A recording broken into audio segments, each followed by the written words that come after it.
संजय राऊत यांच्या वक्तव्यावर आता वेगवेगळ्या प्रतिक्रिया येत आहेत। भरत गोगावलेजीही आपल्यासोबत फोन लाईनवरून जोडलेले आहेत। भरत गोगावले, तुम्ही आता वक्तव्य ऐकलेलंच आहे। संजय राऊत यांनी शरद पवारांसंदर्भात काय म्हटलेलं आहे, काय प्रतिक्रिया द्याल, काय सांगा?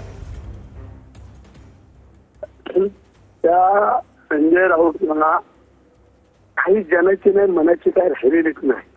कारण त्याला कळायला पाहिजे की आम्ही असे पुरस्कार कधी मागत नसतो आणि आमचे एकनाथ शिंदे साहेब तर नाहीच नाही, पण त्याला कळायला पाहिजे। आता तुम्ही जर आघाडीमध्ये आहात, तुम्ही ठरवा ना कोणाला काय करायचं काय नाही करायचं, त्याला कळायला पाहिजे ना। संजय राऊतांना एवढं नाकाला माकाला होत आहे, त्यांना कळायला पाहिजे की काहीतरी चांगलं काम शिंदे साहेबांकडनं करतायत, होतंय, सगळी जनता स्वीकारते, त्याच्याकडे आम्ही लक्ष देत नाही। जनतेने आम्हाला स्वीकारलेलं आहे आणि म्हणून करता आज तो जो काय वटवट करतोय त्यात तुमचं पूर्ण 24 तास ते चॅनल चालू राहणार आहे। मी बघितलं सकाळपासून, तर मला वाटतं की तेवढ्याकडे एवढं लक्ष द्यायला पाहिजे असं वाटत नाही। नक्कीच भरत गोगावलेजी, त्यांनी एक वक्तव्य केलेलं आहे की राज्याच्या शत्रूंना पुरस्कार देणं हे आम्हाला पटलेलं नाही, असं देखील म्हटलेलं आहे। तुम्ही TV9 ला प्रतिक्रिया दिली या संदर्भात धन्यवाद।